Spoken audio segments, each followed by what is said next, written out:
Welcome to Creature Guide Live Daily News. For those of you that don't know, my name is Ethan. Today we're going over a new species of raptor or dromaeosaur that has been discovered, as well as what's going on with saber-toothed cats in North America, and taking a look at Saga antelope in Kazakhstan, and as well, I believe, trying to recall the other current animal situation. It's not hitting me. We'll see. So, starting off in the Mesozoic era from Sci News, we're also streaming on both Rumble, YouTube, and Kick. New feathered dinosaur species revealed. Paleontologists in Brazil have unveiled a new species of Unalengine dromaeosaur dinosaur from the Maastrichtian age of the Cretaceous period. Well, this is really interesting to see, considering this is taking place during the last 8 million years of the Cretaceous. And as well, it is not a typical group of dromaeosaurs. This is a much more lightly built lineage of dromaeosauridae, dromaeosauroideae. Wow, it really is them. These are close relatives of the Ostroraptor, which has also been found in Argentina, but much earlier in the Cretaceous. Ostroraptor inhabited the region somewhere between 85 to 92 million years ago. But, this is a much later descendant likely. So it's possible that Ostroraptor wasn't just a old or an uncle to this individual, but possibly its direct ancestor or great-great-great-great-grandfather. So, yeah, it's even showing it with the typical. Wait, you meant great, great, great, great, great, great, great, great, great, great, great, great, great, It great, great, doesn't great. stop. His, Neanderthal grandfather. Um And also some species of I wonder what sauropod that would be in the background, considering at this point there were certain species of sauropod over in South America at this point. Um, it's just not hitting me what specific species. If we're talking somewhere around 72 million years ago. So the new dinosaur species walked the Earth between 72 and 66 million years ago, named Yapupiara lopi. It was a type of Unalengine, a subfamily of feathered theropod dinosaurs in the family Dromaeosauridae. We'll just call So, it Pookie for short. huh? We'll just call it Pookie for short. Why? I don't know. Um, okay, so That's what I heard when you said it. I just Pookie ran into my head. Dromaeosauridae are present in all continents during the Mesozoic era, said Arthur Brum from the Museo Nacional Universidade Federal do Rio de Janeiro and his colleagues from Brazil. In Gondwanan landmasses, the Unalengine lineage constitutes a diversification of dromaeosaurids, comprising 5 species recovered from Argentinian localities.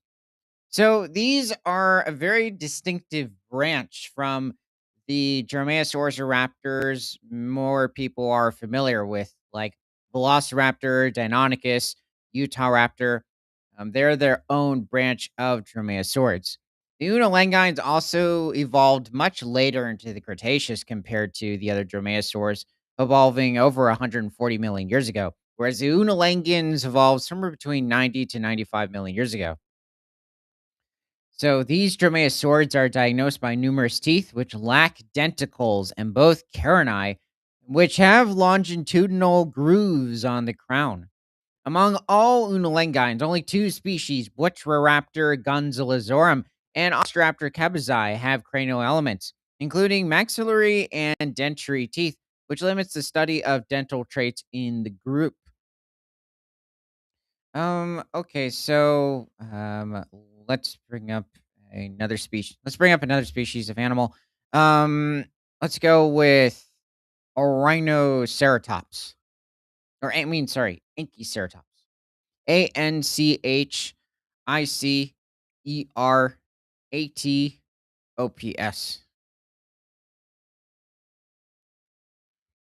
So this animal did not exist over in South America, and it doesn't seem to be any. There doesn't seem to be any evidence for ceratopsians or the horned dinosaurs inhabiting different parts of the continent.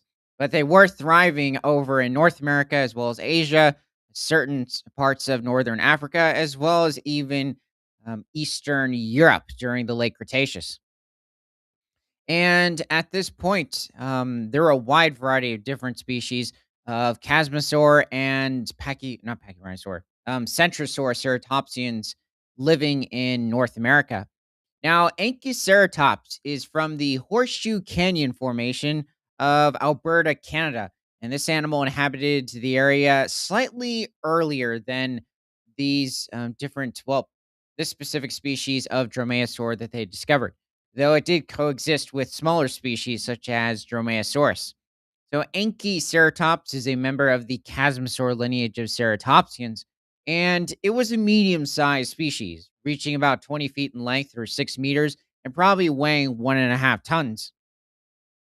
And despite it being somewhat closely related to the later Triceratops, this animal had a very distinct morphology compared to Triceratops horridus specifically, which is the more famous species of ceratopsian or Triceratops that people are familiar with.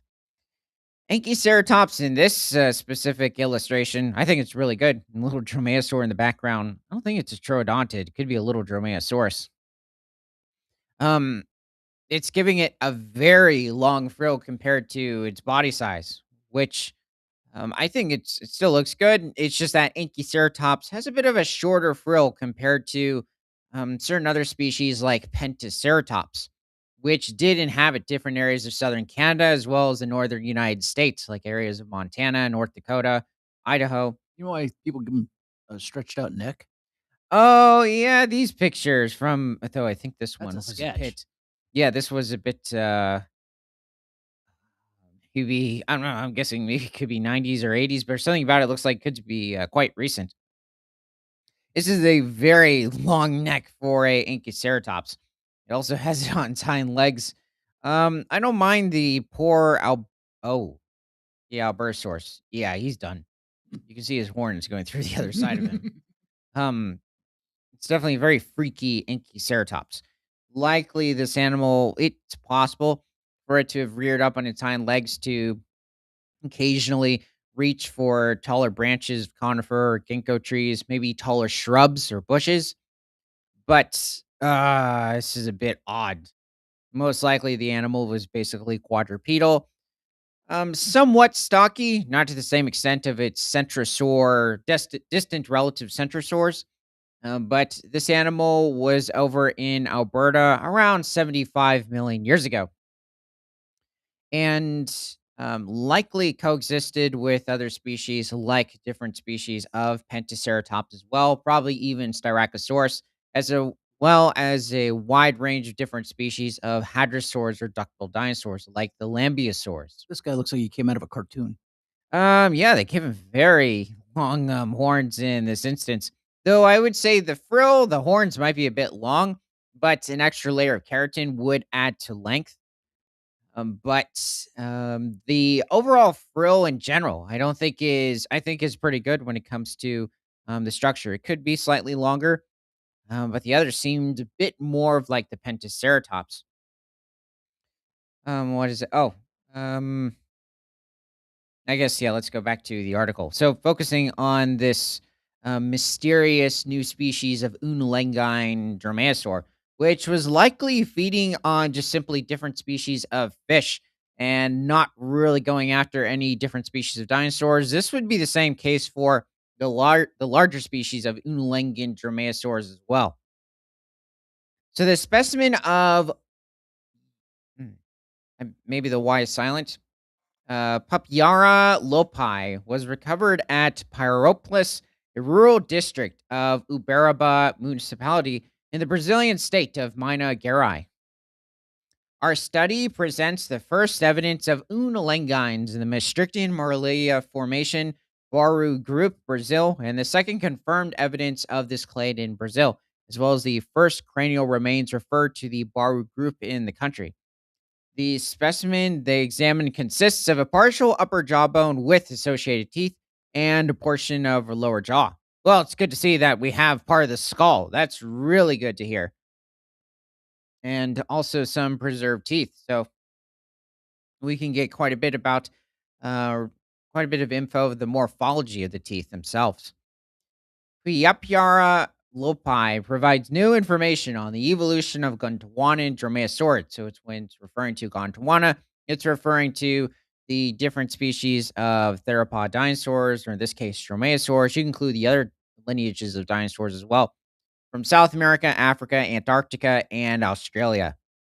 And its preserved teeth provide new data to enable the assignment of isolated dromaeosaur teeth from the Baru group. So, this distinct layer of the fossil basin that they found this dromaeosaur at.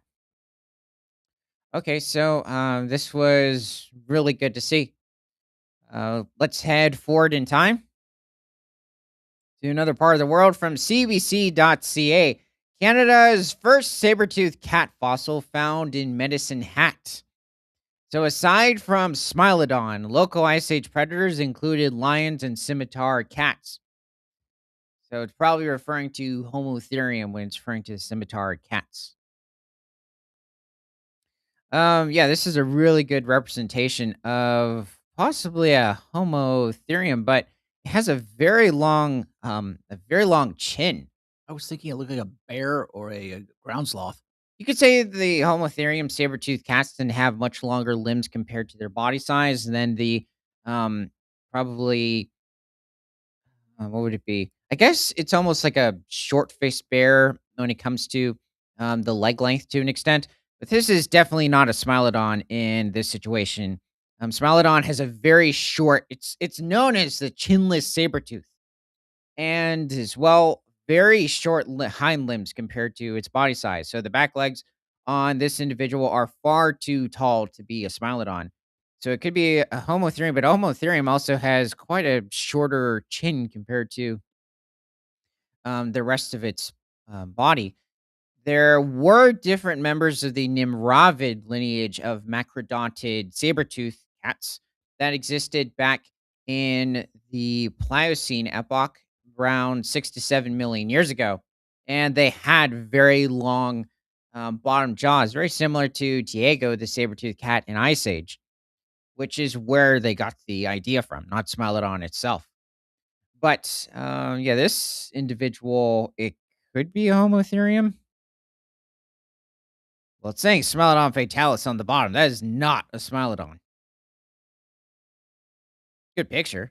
During the last ice age, huge cats bigger than an African lion prowled Alberta, including the fearsome beast commonly known as the saber-toothed tiger. Yet the Smilodon is not a tiger. It belongs to the genus Smilodon, and the Bengal tiger belongs to the genus Panthera, but they also belong to completely different families.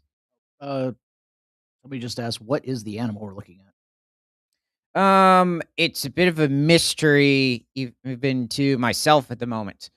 I don't believe it's a Homotherium, considering Homotherium has a much shorter chin compared to its skull, and it's not a Smilodon, considering it has an even shorter chin. It could be like a Barbarophilus Homotherium hybrid. I do not know. So the proper name for the extinct predator with foot-long serrated knife-like canines is Smilodon fatalis. I'm assuming that this is referring to the specimen that they discovered over in Alberta. Now, also when it comes to Canada, it's possible that there have been American lions that have been discovered there, but I don't know of any. There have been Eurasian cave lions that have been discovered in Ice Age Alberta, but they're about the size of an African lion of today.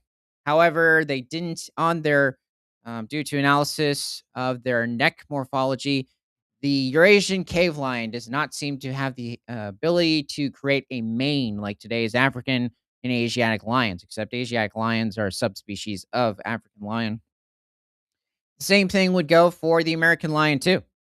So, and up until the discovery of the fossil from Medicine Hat Alta, the species had never been found further north than Idaho.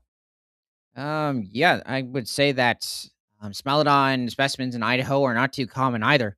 As you go the further south you are in the United States, especially the western United States, the more common they become. but you can find them in the eastern United States too. Smilodon fatalis has been found in Florida as well. That's why a couple of small fossils caught Ashley Reynolds' eye as she was rummaging through the drawers at the Royal Ontario Museum in Toronto. Once again, these were not recently found at some sort of a fossil basin or a fossil formation at a fossil basin, but in a laboratory or in a museum. It's fine. It's Stuck in a just, drawer where no one's seen it in 50 years. yeah, it's just kind of annoying when that occurs. What struck me is they were listed as being Smilodon from Alberta, recalled Reynolds, a PhD student in paleontology at the University of Toronto, and I knew that Smilodon wasn't really considered to be a Canadian species. Interesting. Yeah, that's a decent skull. So the drawer was part of a trove of 1,200 specimens collected in the 1960s by University of Toronto paleontologist C.S. Churcher and his team from the bluffs along the South Saskatchewan River near Medicine Hat that had been roughly sorted but never examined in detail. Interesting. Um they were no Medicine Hat. Oh, Saskatchewan River. Okay, I forgot. There's certain rivers in Saskatchewan that cut through Alberta. So, Reynolds, who was researching the growth patterns and life histories of extinct cats by looking at their bones, decided to look more carefully at what cat fossils Churcher had found so they could be used in further research. One of the fossils, labeled Smilodon, was too small a piece to be identified. Oh, let's bring up Smilodon, considering we keep thinking of that chin one. Yeah, Smilodon. Wait, which one? Um, preferably Fatalis. Okay, so when it also comes to their prey items like steppe bison, Columbian mammoths, even the giant camels like Camelops and Titanolepis, there have been different fossilized remains of these prey items over in Canada, despite them being a bit more renowned for further south. Possibly individuals like Titanolepis, the camel, maybe a bit further north. This isn't a bad representation for a Smilodon. I think it maybe could have a bit more of a broader jaw. This is from Primeval, Oh, which is when it came to, I think, the leg structure of this animal, it had slightly too tall of hind limbs compared to its body size. I think it was overall, well, it was massively oversized too. Um, but yeah, it was a bit too robust. This is a bit better, but this possibly is Smilodon fatalis. They're giving it to rather similar like length hind legs compared to it the doesn't front say legs. Fatalis on it. It just Yeah, says Smilodon. could be. I mean, it could be Populator. I think Populator might have had slightly longer hind legs compared to its body size. However, Smilodon Populator was restricted to South America, possibly reaching um, some parts of southern Mexico because Mexico is part of North America. But Smilodon Fatalis, however, did have a relatively large home range. So, stretching from southern Canada down to different parts of Central America, which is northern and South America. Though actually that's not just actually I'm a bit off. There have been Smilodon fatalis individuals discovered over in Peru. So we're talking northwestern South America. I believe possibly northeastern Brazil, but a bit further down, I believe, into Chile. So Smilodon fatalis had a very large range. Not necessarily to the extent of today's cougar, but still quite decent. Cougars roam from possibly the eastern edges of Alaska down to the tip of Argentina or the tip of South America. Oh, a lot of these just say Smilodon and don't say which one they are. Yeah, this individual right here, despite its, I'm not sure how old it is, 1940s, 1950s. I believe it's by paleo artist Charles R. Knight. It's a very good reconstruction. Um, Even for the time, he gave it, like, a very sort of beige, almost like lion sort of coloring to it, which would help camouflage it against the, different brush or certain open woodland areas of Ice Age North America. Now, it would have come into contact with certain other forests, probably avoided certain boreal forests, especially as you would head north into Canada. But also at the time, much of different parts of the northern United States, Canada as well, and then over in Europe and Asia were covered in the mammoth steppes. So it would have been a very wide open plain. Still certain taller grasses. I've never seen this one. Or Oh, do I just forget about it? yeah, I think we might have brought it up a little way back, but it's supposed to represent a prehistoric or a Pleistocene or Ice Age horse from California that got stuck amongst a tar pit, probably reflecting the Los Angeles tar pits in California. It's actually from an article that's from Sci News. It's titled "Saber-toothed Cats Were Social Animals. New study suggests as they're eating." Yeah, it's very possible So they all went out to dinner. Yeah, they did fairly well. Now, it's possible that these horses might have had a sort of zebra-like coloration to their skin, but then again, it's extremely skeptical at this point. And oh yeah, it's also showing dire wolves. I'm guessing these are supposed to be dire wolves. They are not the same genus as today's gray wolves, which is Canis lupus. They are Inoscion. Well, lupus being the specific species of Canis. But I know Scion also evolved slightly earlier compared to the gray wolf and was also just slightly larger, not by much, still reaching somewhere around 130 to 140 pounds or pushing about 60 to 65 kilograms. And very likely hunting in packs like today's gray wolves. There are thousands of specimens that come from the La Brea tar pits in California of dire wolves.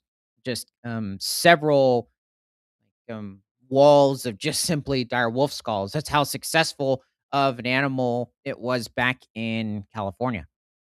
Or I guess how numerous. I can't necessarily call an animal successful when it died in a tar pit, especially if it's watching other animals sink. And same thing goes for Smilodon. I don't mind the specific Smilodons. I don't know how old this specific art is. It could be early 2000s or 90s, but I do think it looks really good. It's giving the Smilodons a very robust forearm structure, even the hind limbs to an extent. But Smilodon did have one of the most robust forearms compared to its body size of any species, any lineage of mammalian carnivore. So let's head back to Canada and see what's going on. So, a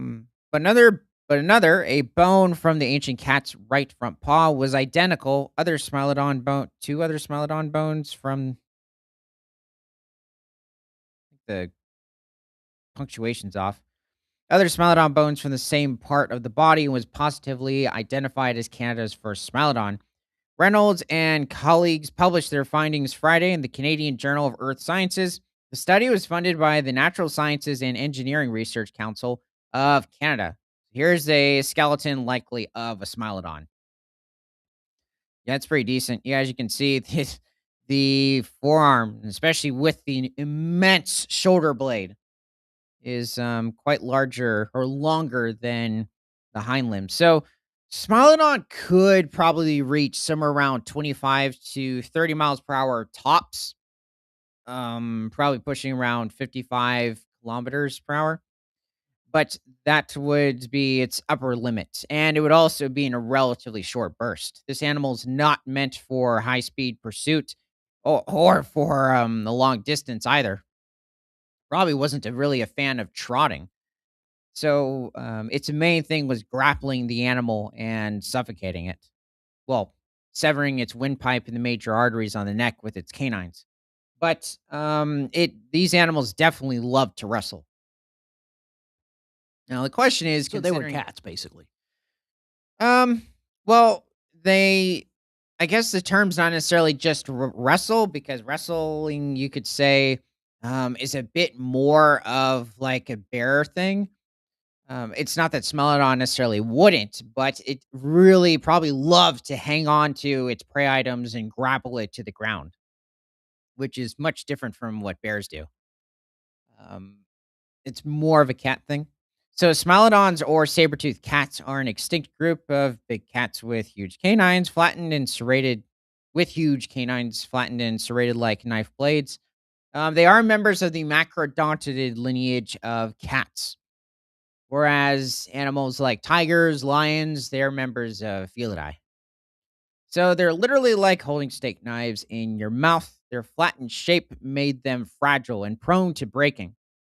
Yeah, that is the issue with Smilodon, and there are many skulls that we have discovered of Smilodon, not just from the La Brea tar pits, but from different areas of Colorado, Wyoming, Florida, down in Central America, where the canines did break. So it wasn't necessarily uncommon for that to occur, but it would still pose quite a bit of a problem for a Smilodon. That's probably why saber-toothed cats had a shorter and stockier build than lions and tigers to better pin their prey down and prevent struggles that might break their teeth. Yeah, when you look at animals like lions and tigers, they have a much more gracile morphology compared to saber-toothed cats like Smilodon. Some Smilodon was very robust compared to its body size, quite stocky. So when it came to overall speed and jumping around, that really wasn't Smilodon's expertise. That's probably something more that lions and tigers are better at. Whereas its thing was really trying to these animals really liked fighting. Let's see. So what else? So while Smilodon is often referred to colloquially as a saber-toothed tiger and popularized as such in the Flintstones and Ice Age, Reynolds said that's a misnomer, as saber-toothed cats are just as closely related to house cats as tigers. Uh, no, I think tigers are probably slightly more closely related. Well, okay, here's the thing. Tigers are actually quite off in the family tree compared to, well, when it comes to house cats, the cougar or the puma. The puma is one of the closest relatives to the house cat. I love the cheetah. Cheetahs are very closely related too. I say cheetahs are more closely related to cougars than they are to the house cat. But the lynx, the sand cat, and I believe certain cats over in Asia and anybody else sticking the bobcat with the lynx, just another species of lynx, are some of the closest. The sand cat too. The African wildcat as well are amongst the closest relatives to the house cat. But Well, the lynx looks like a house cat. yeah, it's true. But well, yeah, especially the fluff, especially in the winter. When it comes to tigers, tigers are more closely related to snow leopards than they are house cats, and they're also more closely related to snow leopards than they are lions as well. This actually came out a few years back. But saber-toothed cats, they belong to Macrodontidae. None of the cats today belong to that lineage of cats. So that is not true. Also, I did mention earlier that when it comes to lions and tigers, saber-toothed cats might prefer fighting a bit more.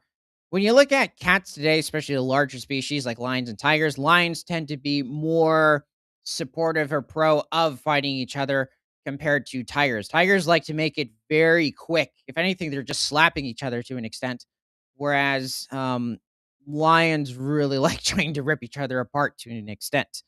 Saber-toothed cats, I think they would really try to be careful when it came to conflict with each other because of their canines.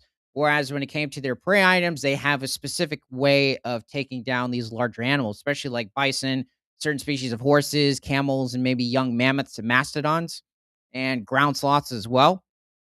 So it would, I think, differ, maybe just more pro to just simply taking down larger herbivores than interspecific combat. So the bone found in Alberta is estimated to be 35 to 40,000 years old from the Pleistocene epoch before there were humans in the area.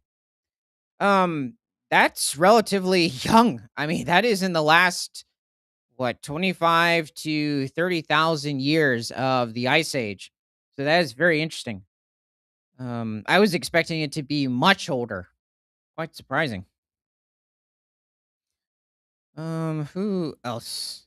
Um Actually, let's bring up woolly mammoth. Now, when it comes to mammoths, the steppe mammoth has well, steppe mammoth, woolly mammoth hybrids. So these were two completely different species of mammoth that inhabited Eurasia back in the Pleistocene or the Ice Age. So surpassing well over 800,000 years ago. There have been hybrids of these individuals that have been discovered over in the Yukon of Canada as well as Alaska. However, when it comes to pure steppe mammoths, I don't know of any that have been discovered over in Canada or possibly Alaska. But when it comes to woolly mammoths, you could find them as far south as different parts of New York State, as well as Minnesota, Wisconsin, I believe, Michigan, to different parts of the northern Midwest, and even into, I think, Washington State, possibly, definitely British Columbia. Columbia mammoths, they're not very common over in Canada, but they have been discovered. There's been a little over a dozen specimens of Columbia mammoths that have been discovered from Canada. I believe in the southern regions of the country, probably not reaching into more northern areas like Yukon, even probably northern Alberta or Saskatchewan, considering just wasn't the right habitat. The Columbian mammoths did inhabit their own mammoth steppe further south, but it was different They compared to what. didn't? No, no, they did. Oh, Um, compared to the woolly mammoths, which inhabited a bit of a different sort of a ecosystem or a broad ecoregion further north compared to the Columbian mammoths. Also, the Columbian mammoth is a descendant of the steppe mammoths and the woolly mammoths. So, woolly mammoths were about the size of today's Asian elephants, pushing around six to probably 6.5 tons. That would be a pretty large woolly mammoth, and not reaching much more than 9 to 10 feet a height or in height, barely reaching 3 meters. They did have some of the most curved tusks of any species of mammoth that has been discovered, as well as Proboscidean in general, which is the large family of elephants, which has existed since the Paleocene epoch over 56 million years ago. So, elephants technically started evolving, not today's, African or African bush or African forest elephants, but their small ancestors that were about the size of a bobcat. So maybe reaching about 20 to 30 pounds or right around 10 kilograms were existing about 8 million years after the dinosaurs went extinct. And just to remind everybody, woolly mammoths are mammals. They are not dinosaurs. I think it's just a lot of I've heard people instances. say that. Oh, yeah, definitely. Same thing for saber-toothed cats, I think, too, assuming that they're dinosaurs as well. But also, I guess I'll just throw this in. Crocodiles are also not dinosaurs. They are their own lineage of archosauromorph reptiles. But back to the mammals. Um, Woolly mammoths would have coexisted, not necessarily with Smilodon. However, this is pretty far north for Smilodon. I'm guessing this would have been during a somewhat warmer period. I'll have to review that. But likely, Smilodon at this point, where they found it, was just coexisting with northern populations of Columbian mammoths and not woolly mammoths. Smilodon wasn't really meant or built for extreme cold. That would be more of northern species saber-tooths like Homotherium. And then you would have the Eurasian cave lion, which I do wonder, however, maybe came into contact with the Eurasian cave lion. That would be interesting. Smilodon fatalis, which is about the same size as the Eurasian cave lion, they were both about 600 pounds or pushing over 280 kilograms. Oh, that's not the right one. Okay, so back to this mysterious individual. We know it is a Smilodon fatalis. At that time, what is now Medicine Hat was part of a plain teeming with herds of horses, camels, and bison that cut north and south between the huge Laurentine Glacier to the east and Cordilleran Ice Sheet to the west. Reynolds said Smilodon would have stalked those animals by hiding in the grass, as most big cats do today, but its killing method would have been quite different. While lions, tigers, and leopards typically kill their prey with a neat bite to the throat that crushes or blocks their windpipe, I think lions would like a word, but considering it could be anything, you could have it where they're trying to suffocate the animal by biting the nostrils, they're biting at the flanks or even around the ankles. Smilodon was probably trying to avoid that because its canines were quite brittle. And remember, the animal that they're having to take down is constantly kicking, trying to hit them with their horns or tusks or claws if it's a giant ground sloth. Um, I still have trouble getting past the fact that their teeth broke that easily, or their yeah. canines broke that easily. Well, they also are quite thin in diameter compared to the canines of every big cat of today. So it was really just that precise sharpness that they had. Where were we? Okay. So smilodons are thought to have sliced and gored their prey to death by biting to its throat or belly. Um, yeah, I think it's still debated, especially around the belly. That's still very risky. I mean, you're having the animal kick in that region too. So, possibly the throat would be better. Now, it's possible if they're able to, contain the animal to an extent, like in terms of the struggle.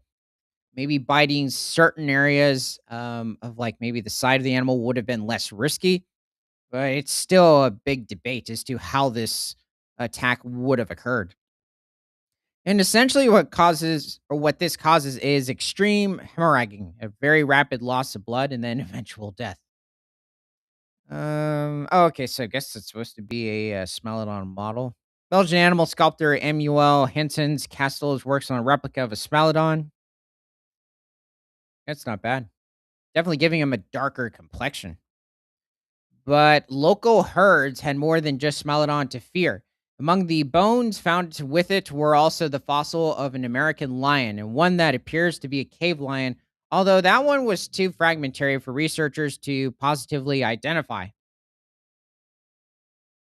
Okay, so they don't know whether or not whatever they're possibly lion they found in amongst was American lion or Asian cave lion.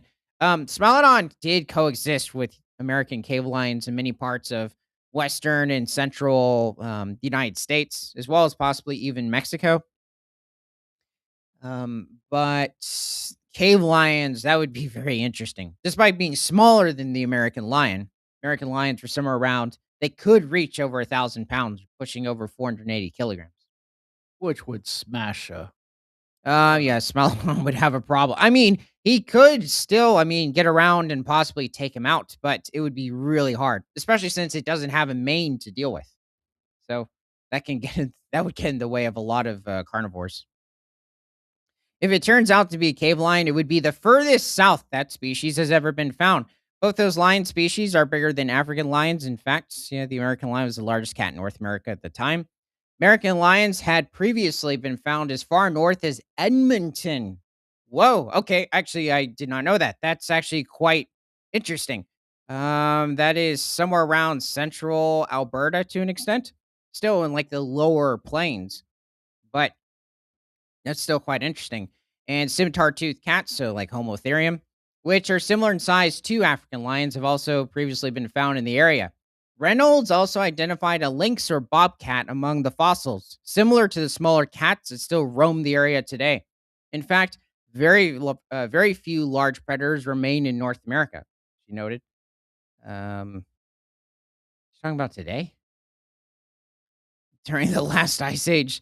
Despite the climatic contrast, the fossil I think evidence. today, the only thing that would remain is a puma. If we're talking about cats, yep, pretty much. The fossil evidence shows Alberta. Well, if you're talking about North America in general, jaguars.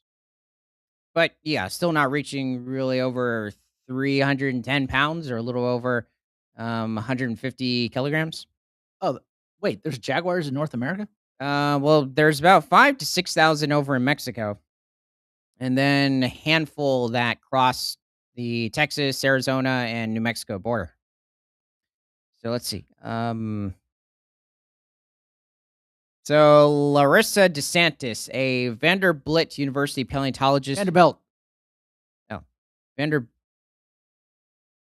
hmm, Vanderbilt University paleontologist who has studied Ice Age carnivores, including saber-toothed cats, but was not involved in the study, called the discovery of Smilodon in Canada exciting, as it's a major northward expansion of the range of the species.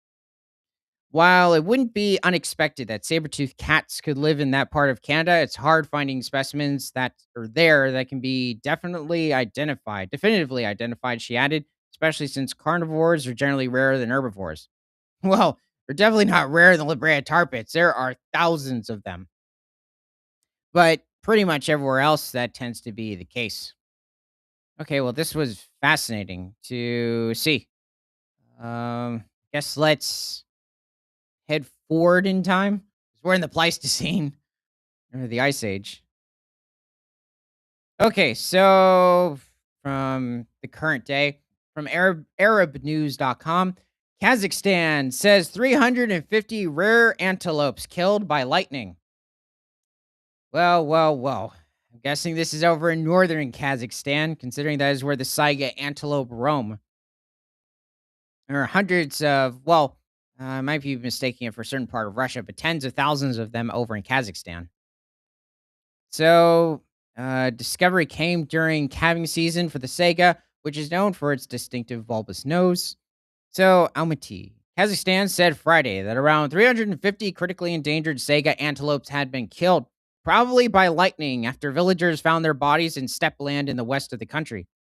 The discovery came during calving season for the Saiga, which is known for its distinctive bulbous nose. The Kazakh Ecology Ministry said in a statement that lightning was the probable cause of their deaths, as there are traces of lightning strikes on the carcasses. The problem is with different parts of Kazakhstan, Russia, different areas of even Alaska, Canada, and northern Finland and northern Scandinavia. Possibly stick Svalbard into this, the northern island of Norway, is that it is covered in these parts with tundra. And technically, the certain tundra areas, they're not the same, but they're very similar. This is the best place for lightning to hit and not really have an area to stay grounded. It will just simply spread out, basically taking out everything in a close vicinity. So, um, yeah, this is quite unfortunate. Let's see. The Kazakh Ecology Ministry said in a statement that lightning was. I already said that.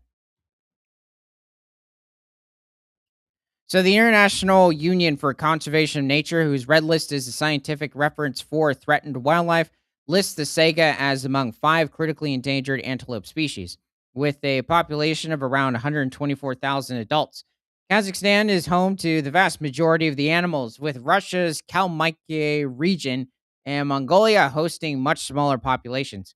In 2015, around 200,000 of the antelopes, well over half the total global population at the time, were wiped out by what scientists later determined was a nasal bacterium that spread in unusually warm and humid conditions. Yeah, I remember hearing about this. It was like one of the largest deaths at once of any medium-sized herbivore today. So this that was quite spectacular, though. And an aerial survey in 2019, Kazakhstan said its Sega population was estimated at more than 330,000 individuals. So they definitely recovered. Um, and that was back in 2019. Also, recently, Kazakhstan also sent some Sega antelope to China to help rebound the population, considering certain parts of China are the former home range of the Saiga antelope. And yes, these animals have been around since the Ice Age or the Pleistocene, so it is likely that they were coming into contact with woolly mammoths, Eurasian cave lions, probably prey for gray wolves, considering these are quite agile animals and something like a cave lion is not going to want to expand a lot of energy for something that probably won't fill its stomach, or if it does, um it's too little in terms of like the amount of energy expelled. So let's see, poaching. Saiga antelope really are much larger than 120 to 140 pounds, or a little over 60 kilograms. Poaching is a persistent threat. Okay, I think that's it with the Saiga antelope. So it was unfortunate for them, but quite astounding for the lightning to have just taken them all out at once. So let's head to another part of the world from Leoluminator.com, or the Louisiana Illuminator. Marshland mashup. Red wolf coyote hybrids adapt to coastal Louisiana. Well, this is interesting. These are not often mentioned. Did somebody bite him? Hmm. Got a little blood on his ear. At least that's what it looks like. But it's usually like the occasional coy wolves that might be mentioned from southeastern Texas, except those coy wolves, they have around 30% red wolf DNA. Yeah. I'm guessing he got into conflict with another coy wolf, maybe a coyote, but it is definitely not a That's coyote. definitely blood, unless he was eating something. Yeah. Well, Uh, there's red on his face. oh, huh. Maybe he just stuck his Stuck ear in his the ear in the carcass. food. But part of his ear looks kind of ripped, though. Maybe, well, besides that, this is not your typical coyote sort of morphology. It has red wolf written all over it. I don't understand why they can't make the trackers smaller. Yeah, I don't understand it either. It's just the size of the battery it requires. Maybe. So, a new kind of creature is making its home where the prairies of southwest Louisiana turn into brackish coastal marshes. Technically, Louisiana, all of the southeastern United States, was the former home range for the red wolf species. I think as far east as East Texas.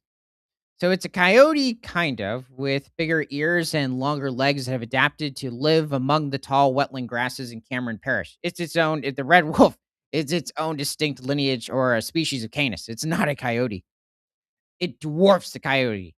This species could reach somewhere around 80 to 90 pounds or pushing around 30 to 35 kilograms. Believed to be unique to this corner of the Gulf Coast. They have evolved to cope with man made changes to their environment thanks to their genetic connection to the red wolf, a species declared extinct in the region around 40 years ago. Well, the question is how red wolf, like what's the percentage of their DNA, is this population? Because he doesn't seem to have a low amount. Scientists are now working to better understand this new species, both for the sake of scientific discovery and to understand how to best live with them. They're definitely not a red wolf, but they're not typical coyotes either. I would say their skull structure, when looking at the individual, is closer to a coyote, but definitely the coloration is very red wolf like. Said Tanner Broussard, a graduate student at McNeese State University and field supervisor for the Texas Louisiana Canid Project, which has made researching the hybrid its sole focus. His group has joined forces with the Wolf Conservation Center, McNeese, and the Canid Project, a separate coyote rehabilitation program in Louisiana. I actually haven't heard of a coyote rehabilitation program. That's interesting. Yeah. Do Broussard's, we need more of them? yeah, not really, especially in Louisiana, Texas too. Anywhere in the United States. Broussard's days involving riding throughout the farmlands and prairie of southwest Louisiana on a four-wheeler, setting traps to catch the hybrid coyotes. He's part of a small team of researchers and students capturing the animals for tagging, blood work, and measurements to understand their red wolf genetics. So I wonder if this instance he's dealing with one. Oh yeah. Uh hmm. Well, takes measurements of a coyote red wolf hybrid captured in Cameron Parish. So it's part of the Texas Louisiana Canaan Project. Okay, so it's a coy wolf. That's a strange mating, though. Yeah. That's kind of where our project is, trying to figure out where they've been able to retain those genetics and then also assess what exactly these animals are. Joey Huntington is a senior research scientist with the Wolf Conservation Center based in Salem, New York. His prior research points to strong evidence of red wolf ancestry in the coyotes found along the Gulf Coast in Louisiana and Texas. They're really built for surviving in that coastal marshland complex where coyotes historically haven't lived. They seem to have carved out a unique niche there along the coast. Technically, the Gulf Coast is not historically coyote habitat. It was strictly ruled by the red wolf And then further north, it was the gray wolf. Coyotes were explicitly restricted to the western United States and also more like semi arid and arid regions, as well as Mexico.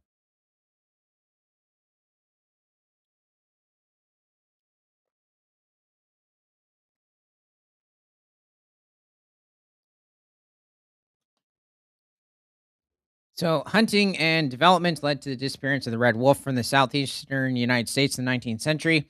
As their numbers dwindled, the need for a large predator emerged as populations of invasive species such as nutria and feral hogs increased.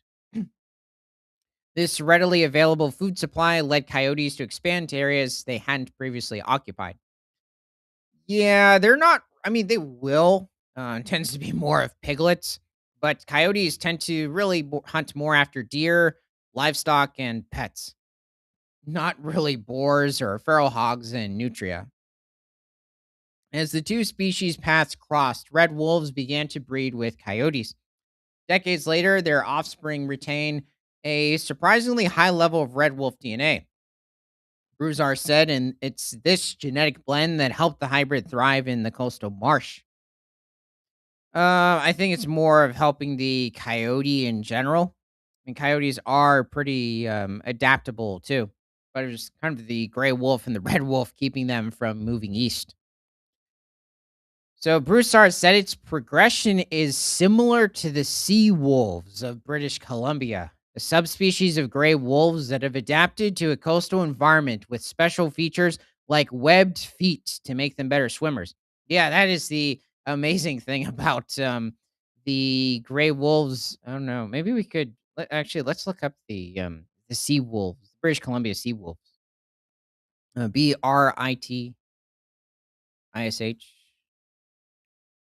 Okay. So, yeah, they're located amongst the coast of British Columbia, so over in Western Canada, and as well, they're over on Vancouver Island. Well, they technically inhabit many of the islands adjacent to the coast of British Columbia. So they also come into contact with rare animals like the spirit bear. He looks very fascinated by something, or um yeah, he seems like maybe focused on a fish. They are quite good fishermen in the region, like when referring to the wolves. They'll also go after young stellar sea lions in the region. And even recently, after the certain smaller populations of moose that inhabit the area, moose weren't really a thing in this part of Canada historically. I think they popped up somewhere around the early 1900s. Um,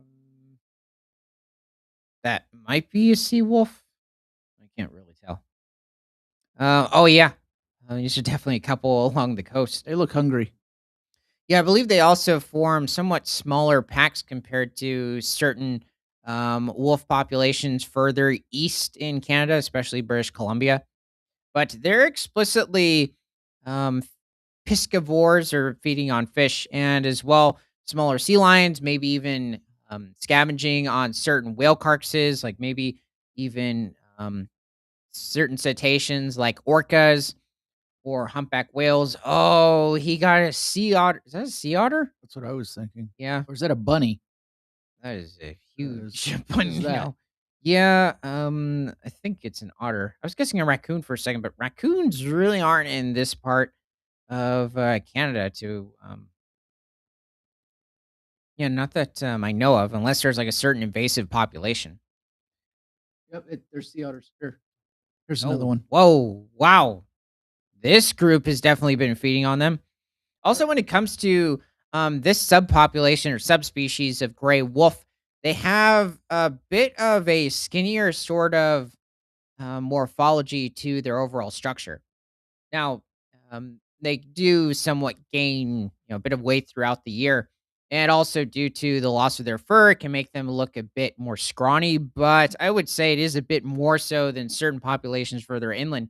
Despite having a steady supply of food, it is quite interesting.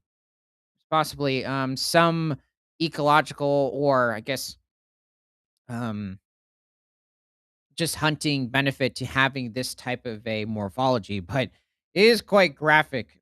But sea otters are quite aggressive too. I was wondering, I mean, wouldn't they put up one quite a fight? They definitely could, but maybe he was surrounded. It can be quite heavy as well. I mean, sea otters can weigh well over 120 pounds or pushing over 60 kilograms. Yeah, so that's a wider angle. There's three of them. Yeah, it's a different one. Oh, wait a minute. Here we go. Maybe they just walk closer to each other. Oh, yeah, that's a pretty good picture of a mother catching some species of salmon. It's not hitting me at the moment And for she's her not two pups. skinny. Yeah, maybe that other individual was just a bit more scrawny. It can occur. Hopefully, he didn't have some sort of a physical issue. Yeah, they definitely are darker in coloration. It's almost like a German Shepherd to an extent. I think Um, there'd be more pictures of these guys catching fish. yeah, depending on where they are, if they're like further south in Western British Columbia, they'll come into contact with black bears a lot more. And then the further north, and they'll come into contact with more coastal brown bears in the region. There are certain, I don't think that's real. It could be, but something about it, Especially unless it's swimming right at a boat. yeah, I'm not sure. Fish looks pretty good, but there's something about them. And that other one in the back, he just seems like embarrassed or I'm not sure how to describe it. Bored, maybe? Or he's sad he didn't get a fish? This one looks like someone said, "Say cheese." Okay. That one looks pretty realistic. It's probably taken by maybe like some of the spirit bear safaris in the area. Oh yeah. So here's a pack just well, somebody's being a bit submissive. Some sort of a Or it's 2 cubs. aggressive. I think they're adults. Well, they're not scrawny. Yeah, it could be the parents. And hmm, I'm not sure exactly what's going on. It's probably being quickly resolved. There's nothing probably too major about it. But yeah, I mean, it's still a good picture. It is interesting. Like, despite true Arctic wolves being found much further north, especially in like the Canadian Arctic Islands, Greenland, there are certain wolf individuals much further south that will have a much more Arctic wolf like coloring. I think it looks really good. So where were we? So we're kind of seeing a similar thing happen with our coyotes, where they're becoming like a wetland adapted coyote, which is largely in part from those mix of genes from the red wolves. The hybrid's bigger body helps it swim across canals that weave throughout the landscape, a legacy of the fossil fuel and shipping industries. Longer legs let them see over tall wetland grasses as they search for prey. Smaller heads and larger ears allow them to target prey that includes nutria, feral hogs, and rabbits. Well, I would think they're also feeding on the abundance of wetland birds that inhabit the area, especially during the fall and the winter. I would think nutrients would be hard to catch in the water. That too. I'd also think they're going after deer and maybe raccoons, possums in the region.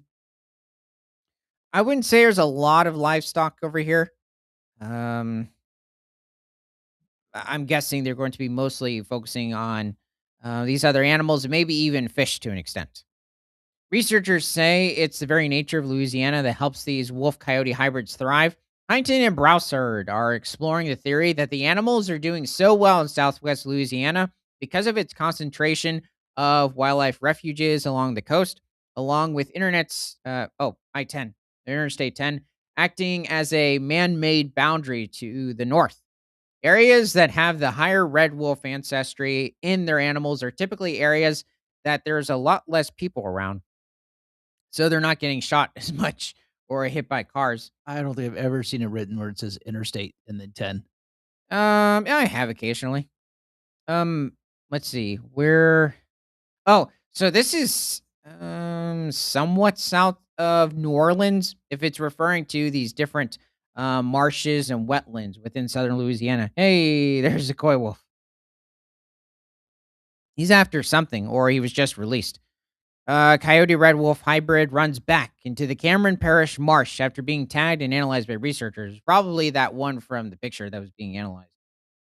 In coastal Cameron Parish alone, there are three national wildlife refuges: Cameron Prairie, Lacassine, and Sabine. Those areas are very isolated, and there's not a lot of human interaction with them because of a lot of areas are gated. People can't get back in there. It allows them to retain that red wolf ancestry, pass it on for breeding. Researchers want to continue studying these new creatures, including their impact on nutria populations. Apparently, they're eating the nutrias. This is just very surprising. It is a rodent native to South America and does a lot of devastation to native freshwater mollusk populations um, in um, in the United States, especially the southeastern United States.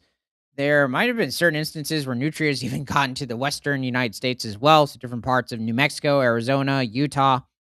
Um, Well, I had never seen one here until 10 years ago. yeah, they tend to have a very long rat-like tail. They get to about 20 to 30 pounds, or pushing a little over 10 to 12 kilograms. And they're omnivorous, so they'll feed on different species of fruit, and they'll feed on mussels as well. Sometimes even scavenging, or maybe even kill other rodents or birds.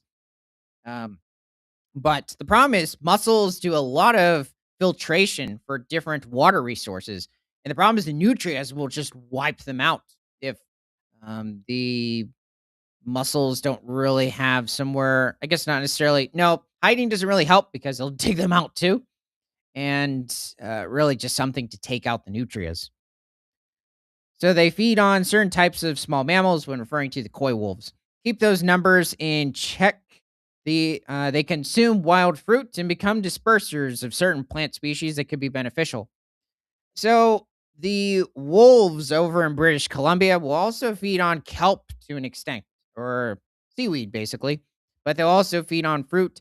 And it's not surprising that these koi wolves are feeding on fruit as well, like different populations of wolves and coyotes over in Minnesota, Colorado, North Carolina. Huntington hopes the research can be used in part to better educate the public on how to live alongside these unique animals. Well, that's it with that. That's definitely interesting for Louisiana. So, thanks for joining. And from prehistoric to present, my name is Ethan. This is Creature Guy Live Daily News. Happy International Unalengine Dromaeosaur Day. And you're streaming on both Rumble, YouTube, and Kick. And remember that nothing is better than all animals all the time.